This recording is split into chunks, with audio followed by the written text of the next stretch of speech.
So hi, welcome all of you. Welcome to GatePro YouTube channel. We are ready with a new concept today, a new topic today. That is about feedback amplifiers and identification of feedback. So today's class is all to understand how to identify feedback in practical amplifiers.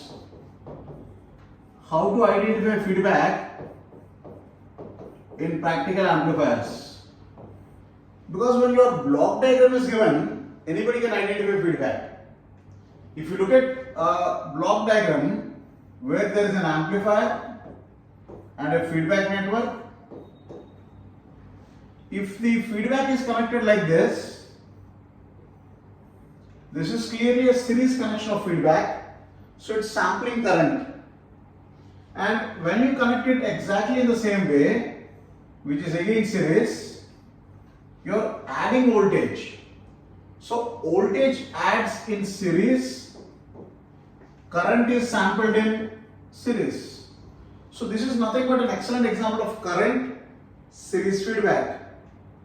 So depending on the structure, you can always comment, because what are you sampling in the output? What are you mixing in the input? That's what is important. You are sampling voltage in parallel.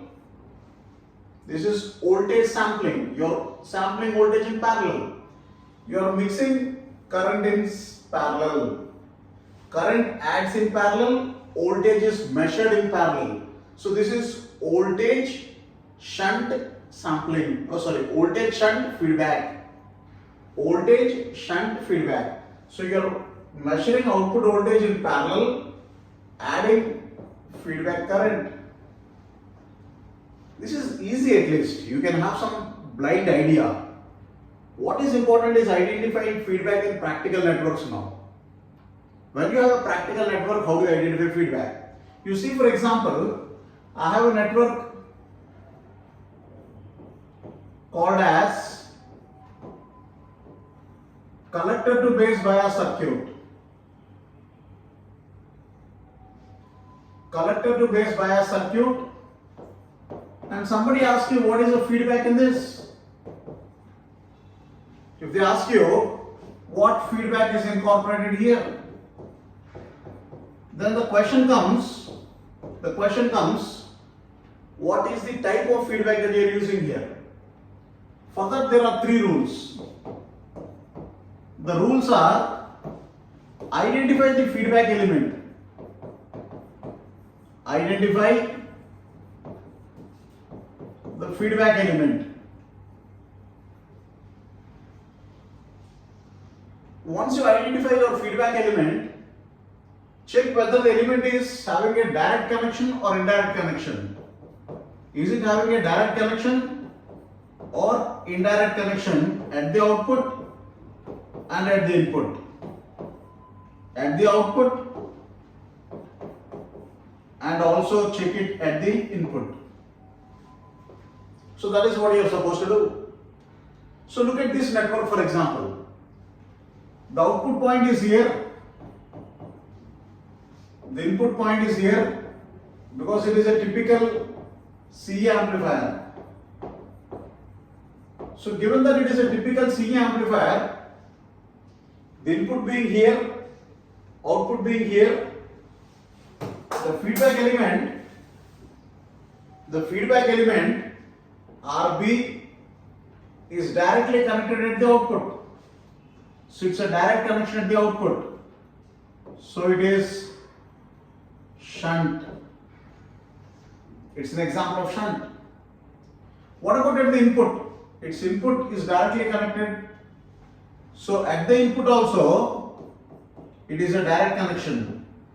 So it is shunt connection.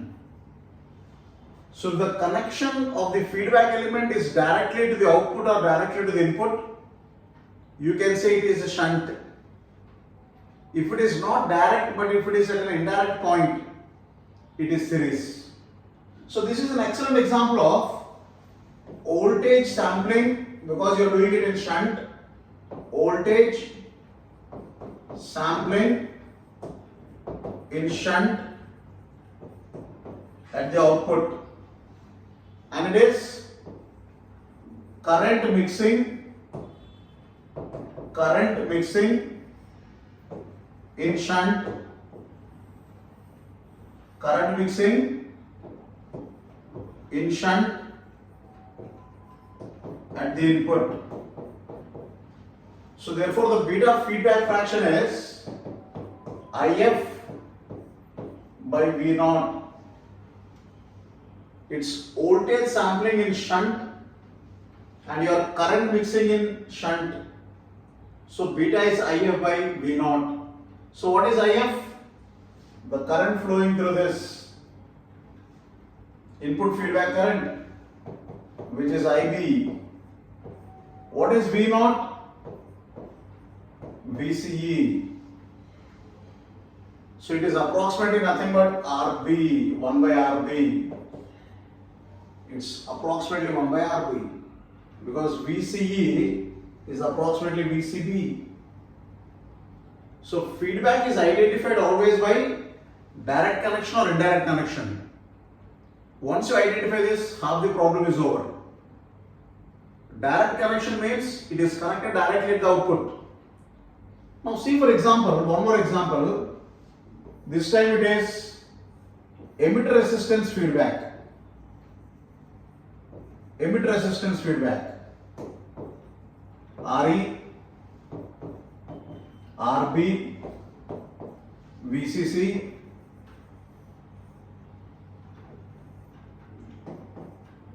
RB, and this is RC. The feedback element is RE. Feedback element is RE. Is it directly connected to the output point? No. Is it directly connected to the output point? No.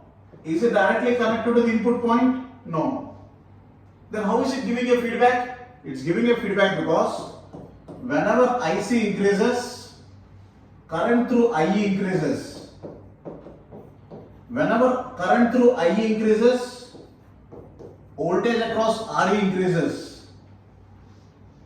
Whenever voltage across RE increases, IBB, VBB minus voltage across RE by RB, IB will decrease. How do you get the current in this circuit? It is this voltage minus the voltage here. This voltage minus the voltage here. So RE is the feedback element. And the feedback element is very clearly not directly connected. So output, it is indirect connection. So it is series. So you are sampling current. You are sampling current. Input is also indirectly connected. So it is series. So you are mixing voltage. You are mixing voltage. So feedback fraction beta is VF by I naught. Feedback fraction is VF by I naught, where VF is nothing but IE into RE. This is the voltage that you are feeding back. By I naught is IC. So this is approximately RE. Beta is RE. This is the way of identifying feedback always, students. This is the way of remembering how to handle feedback elements. So always look at what is the feedback. And is that feedback having a direct connection or indirect connection?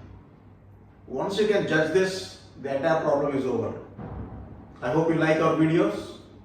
I hope you understand the point. And do like, subscribe, do follow us.